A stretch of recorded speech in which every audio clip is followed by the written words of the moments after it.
Buenos días. Si nos brincamos a él, eso sí, sí, tenemos que, si nos alcanza, con las compañeras mujeres. Buenos días, presidente. Hans Salazar, de Noticiero en Redes. Preguntarle qué opina sobre ya la protesta, la nueva ministra Lenia Batres. El día de ayer sus palabras retumbaron fuerte pues ya como ministra. Entre otras cosas, dijo, si actuara como verdadero tribunal constitucional en sus resoluciones, no prevalecería la Suprema Corte, sino la Constitución. Fue parte de lo que dijo el día de ayer. No sé si escuchó todo el discurso. ¿Qué opina ya de esta nueva encomienda que tiene la nueva ministra? Obviamente ha sido fuertemente atacada por la oposición. Yo quisiera preguntarle todo esto y cómo va la reforma, la iniciativa sobre cuáles son los tiempos, si ya lo ha estado planteando al respecto, presidente. Sería mi primer pregunta. Gracias. Pues celebro que ya se haya integrado Lenia Batres a la Suprema Corte. Pues es una mujer con principios, con ideales de lucha, incorruptible, verdadera defensora de la justicia. Leí por ahí que ya le llaman la ministra del pueblo. Me acordé que a Francisco Villa lo llamaban, bueno, el Centauro del Norte, pero también el revolucionario del pueblo, por su origen. Le sacaron a Lenia lo de un video de un pleito de uno de sus hijos en una vecindad, y me dio mucho gusto porque demuestra quién es Lenia. Es pues una mamá, una ciudadana, abogada, que llega a la Suprema Corte, pues sabe lo que pasa en la calle, lo que pasa en las familias. No es de la élite. Ya con eso vamos de gane, porque pues hay algunos que toda su carrera la hacen arriba,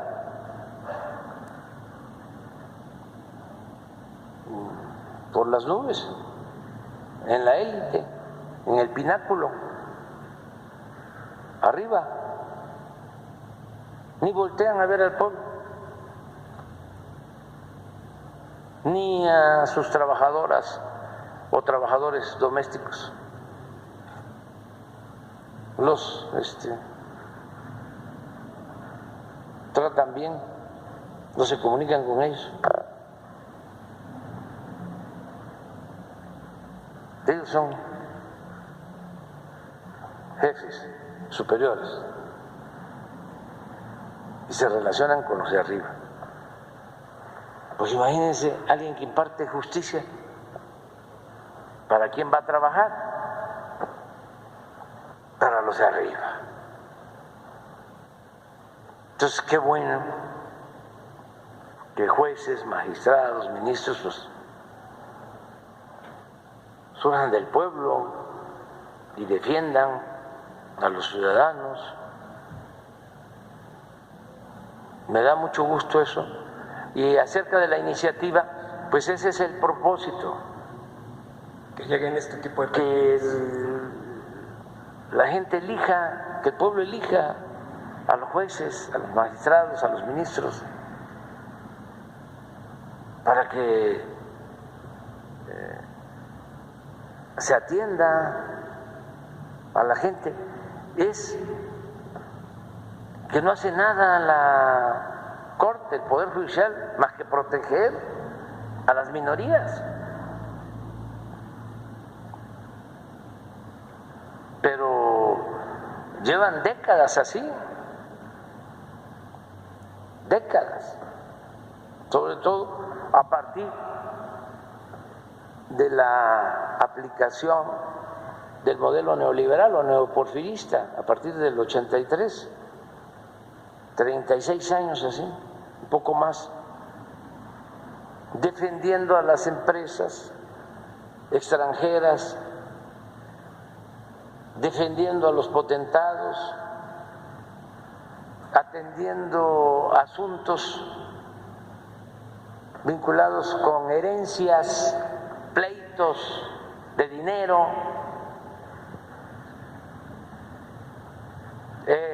fiscales, protegiendo a evasores fiscales.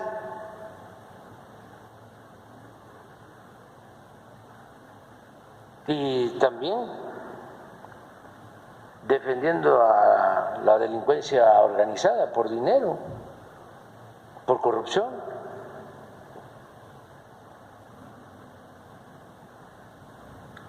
Entonces sí hace falta un cambio. Desde luego se requiere una reforma constitucional.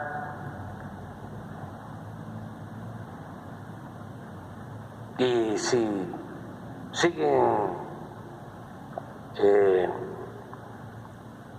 bloqueando estas reformas los conservadores, pues se va a seguir con lo mismo. Sin embargo, hay la oportunidad, porque vienen elecciones, de que los ciudadanos decidan para que se pueda reformar la Constitución. Para reformar la Constitución se necesita mayoría calificada, no solo tener mayoría simple, no solo son 251 votos de los 500, no, son 334 para tener mayoría calificada. Solo así se puede reformar la Constitución. Y sí hace falta reformar la Constitución. En eso de la elección de jueces, de magistrados, ministros, para la reforma del Poder Judicial y en otros temas que también se requiere. Insistir en que debe de haber una política de austeridad de Estado. Eso me gustó de lo de Lenia, de ayer. ¿Cómo es posible que un ministro que está obligado a cumplir con la Constitución esté violando la Constitución porque gana más que el presidente, cuando el artículo 127 de la Constitución establece que ningún funcionario puede ganar más que lo que obtiene el presidente de la República? Y ellos ganan 4 veces más que lo que yo percibo. Y no es porque yo quiera ganar como ellos, sino porque se me hace ofensivo, está habiendo tantas necesidades, tanta pobreza, los que imparten justicia se sirvan con la cuchara grande. y eso lo mencionó Lenia. ¿Qué significa? Que ella no va a cobrar eso. Y ojalá y hagan lo mismo otros. Y que cumplan con el compromiso que hicieron de que ese fideicomiso que tienen para esas prestaciones especiales, extravagantes, onerosas, para garantizarles privilegios, esos 15,000 millones los destinen a ayudar en la recuperación, rehabilitación y apoyo a la gente damnificada de Acapulco y de Coyuca, como lo habían ofrecido. Nada más que se desviaron y empezaron, imagínense, a promover amparos, ellos mismos, los jueces. Es lamentable. Los jueces empiezan a promover amparos. Un poco lo que hicieron para no bajarse el sueldo. ¿Cómo le hacen si la Constitución establece que nadie puede ganar más? El presidente, ¿cómo retorcieron la ley? Se ampararon para seguir ganando lo mismo, es decir, para seguir manteniendo los privilegios. Bueno, en este caso del fideicomiso, igual, de repente una juez se ampara y luego otro juez se ampara.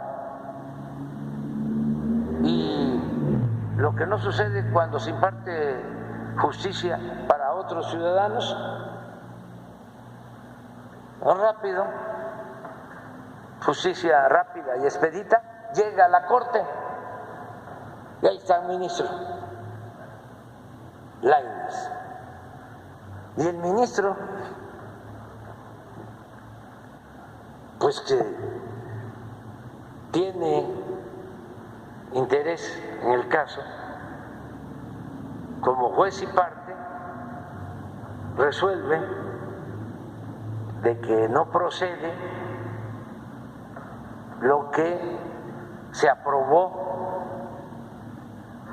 en el Poder Legislativo, que es un poder independiente que tiene como facultad la aprobación de las leyes, y anulan la decisión del Poder Legislativo, se sitúan por encima del Poder Legislativo. Se rompe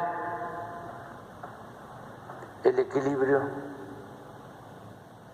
y la división de poderes.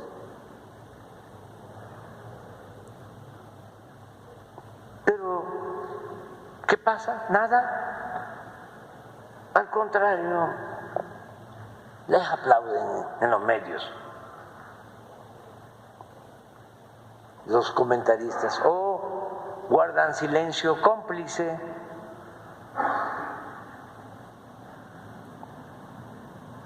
Los abogados constitucionalistas deberían de estar diciendo, esto es gravísimo.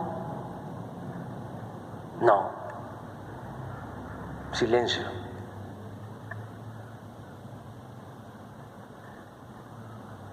Eso es lo que tiene que cambiar, por eso la reforma que vamos a presentar en su momento.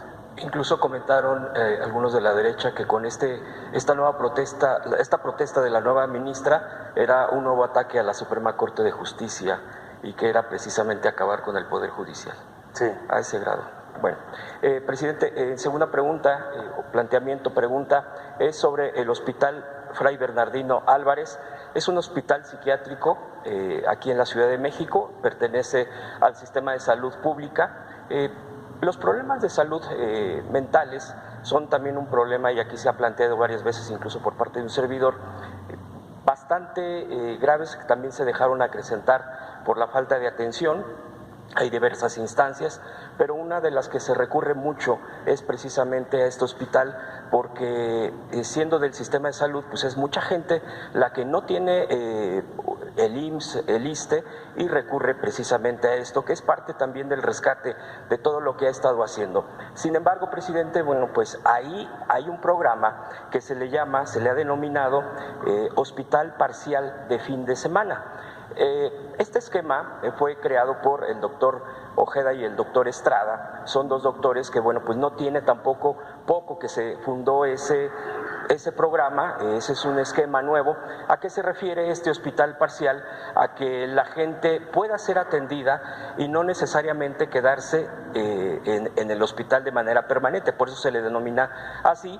Y la atención médica por parte de estos psiquiatras pues es directamente los fines de semana, que son atendidos bastantes pacientes, y muchos de ellos yo tuve la oportunidad de entrevistar a varios, a familiares, cómo avanzaron. Incluso me entregaron varias cartas que le voy a dejar, presidente, si me permite, aquí las entrego con el vocero, con Jesús Ramírez, porque hay una preocupación. Desafortunadamente, la nueva directora, o la directora actual, la doctora Rosa María Osiris Pasarán, está socavando este programa, lo está desmantelando. De hecho, hay varias denuncias, ya están las denuncias en la Secretaría de la Función Pública, directamente por parte de estos doctores, donde incluso hay un acoso laboral, y también hay denuncias de más personal administrativo.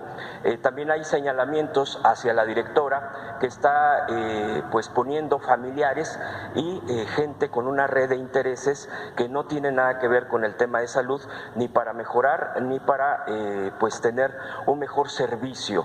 Hay diversas denuncias, todo está por escrito, presidente, hay nombres, incluso también subieron en la plataforma de change.org una denuncia y una petición directa, que no se acabe este programa, que este programa pueda seguir pues vigente, y que se pueda atender, porque ha habido rechazo de gente que viene de Guerrero, que viene de Morelos, porque desafortunadamente, bueno, pues no es fácil encontrar un servicio psiquiátrico del nivel que se llega a tener en este tipo de hospitales públicos, presidente. Concretamente, bueno, pues es eso. Yo aquí le muestro y le voy a dejar las cartas de los pacientes, de las pacientes con las que pude platicar, y me gustaría mucho que las pudiera, si no las leyera todas, por lo menos que se pudiera revisar lo que se le dirigen, la necesidad que hay de esta atención psiquiátrica, porque cuando no hay una atención psiquiátrica, pues hay un alto índice de suicidios, se quitan la vida. Hay gente que dice, cuando llegó a este programa, aquí lo dice, estas pacientes dicen, cuando llegamos a este programa, por fin encontramos un poco de paz, de tranquilidad, que es precisamente la atención psiquiátrica. Entonces, pues yo le pediría, presidente, si pudiera revisar este caso, que no se acabara concretamente este programa, al contrario, que se pudiera fortalecer, que pudieran hablar con los doctores para ver qué es lo que está sucediendo, y lejos de terminarlo o desmantelarlo, que pudiera reforzarse para que pues la atención psiquiátrica, yo soy uno de los que me atiendo con un doctor psiquiatra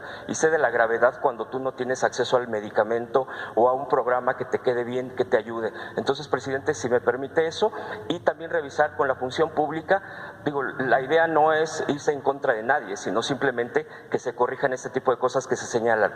Si se pudiera, presidente. Sí. Lo vemos con el doctor Jorge Alcocer, se lo vamos a pedir. Nos entregas los documentos y lo vamos a ver con el secretario de Salud. Ok, presidente, muchas gracias. Y por último, preguntarle, en este tema que hoy se tocó en torno a los migrantes, usted, pues cuando sucedió una terrible tragedia en Juárez, fue sumamente doloroso, pues hemos ya sabido todo lo que ha sucedido al respecto, alrededor. Usted mencionaba también, además de que se toque la profundidad de los cambios que se necesitan a nivel de políticas para que se atiendan en el origen de sus países, de la gente que desafortunadamente pues ve la necesidad de salir a buscar trabajo, de buscar una necesidad afuera, es preguntarle si todavía usted contempla, antes de que termine su gobierno, una reforma, un cambio profundo al Instituto Nacional de Migración, tal como lo había comentado en torno a la atención a ellos. Creo que ha habido, por lo menos lo que se percibe, menos quejas al respecto, y cuando se hacen quejas, pues se atienden. Pero mire, por ejemplo, hay unos casos de migrantes que ya llevaban para este tema que se hace por la aplicación para ser atendidos y terminan siendo regresados. Es decir, todavía hay que tener mayor coordinación, yo lo entiendo, son esquemas nuevos que se tienen que implantar también para que el personal, toda la estructura pueda atender de la mejor manera. Por ejemplo, en la Ciudad de México, pues hay bastante población, bueno, ya se integraron. Es muy curioso eso que está pasando en la Ciudad de México, porque hay bastantes migrantes de origen haitiano. Hay muchísimos, principalmente en el suroriente, lo que es Iztapalapa y lo que es Tláhuac, particularmente. Digo, hay en más lugares, pero se han ido integrando a la población. De hecho, yo vivo en Tláhuac, yo convivo con ellos y ha habido bastante recepción, ha habido de todo, pero ellos incluso ya están trabajando en diversas actividades. Por ejemplo, en Mixquic están sembrando romeritos. Por ejemplo, en Iztapalapa trabajan en algún restaurante de estos locales sirviendo la comida. Están trabajando de albañiles. O sea, hay una integración muy interesante, ¿no? Incluso hay un poco de broma en ello, en estas poblaciones que dicen que, bueno, pues la parte de los migrantes a veces son más trabajadores que muchas otras personas. Pero preguntarle, mucha de esta preocupación por parte de ellos es si están en esta integración, pues que hay esquemas de algún tipo de permiso transitorio para que no tengan problemas y que no necesariamente se queden aquí porque tienen otras intenciones de traslado hacia el norte, pero no sé si se puedan esquematizar algún tipo de programa sobre de ellos, porque bueno, si se puede revisar, no sé si usted lo tenga detectado, yo invitaría, presidente, respetuosamente a que se revise este caso en la ciudad y preguntarle esto que le comentaba sobre la estructura. Y por último, presidente, no sé si me permita pasarle al vocero presidencial sobre algunos temas de Sembrando Vida, que yo ya le había comentado 2 veces. Esa no sería pregunta, sino simplemente que me dé su autorización, por favor. Muy bien. Gracias. Sí, gracias. De acuerdo. Sí, estamos tratando el tema migratorio y a fondo. Nos estamos reuniendo cada semana, aparte de que diario, si hay necesidad, se trata, pero cada semana vemos el tema migratorio y se acordó con funcionarios de Estados Unidos que se den reuniones, se establecieron equipos de trabajo para trabajar de manera coordinada, conjunta con los funcionarios. Estamos ocupados en eso. Muchos trabajadores de migración, de la Secretaría de Seguridad Pública, los gobiernos estatales,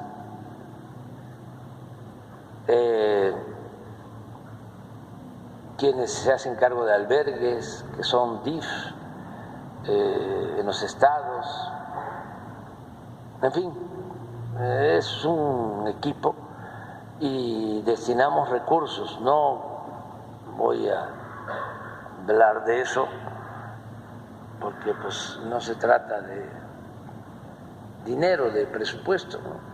Es un asunto humanitario, pero sí destinamos bastantes recursos para atender el tema, la cuestión migratoria, y lo vamos a seguir haciendo. Y se van buscando opciones, siempre entendiendo las causas, el por qué la gente abandona sus pueblos, y también buscando estas salidas de fondo y no dejando de cuestionar la labor de algunos traficantes de personas que hay, que cobran para trasladar a los migrantes. Hay una red que opera con ese propósito y varios gobiernos de Centroamérica, del Caribe, de América Latina están en contra de estos traficantes de personas.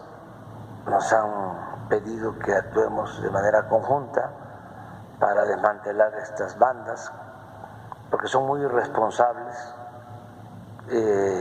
no cuidan a los migrantes, además de que cobran, los engañan y en algunos casos o tienen relación con políticos de Estados Unidos que alientan la migración para afectar a partidos contrarios, y en el caso extremo también vinculación con bandas de la delincuencia. Tienen transporte, el traficante maneja también sus transportes, tienen líneas de transporte y estamos constantemente tratando esto, hablando con los gobiernos de todos los países. Se portan muy bien todos los gobiernos para los retornos asistidos, procurando también que sea de manera voluntaria y no mandarlos sin ninguna posibilidad de tener trabajo. Se les está mandando con posibilidad de que puedan ellos tener empleo, formarse, capacitarse. Ahora estamos implementando un programa. Hay empresas mexicanas en países de Centroamérica, del Caribe, de otros países de América Latina.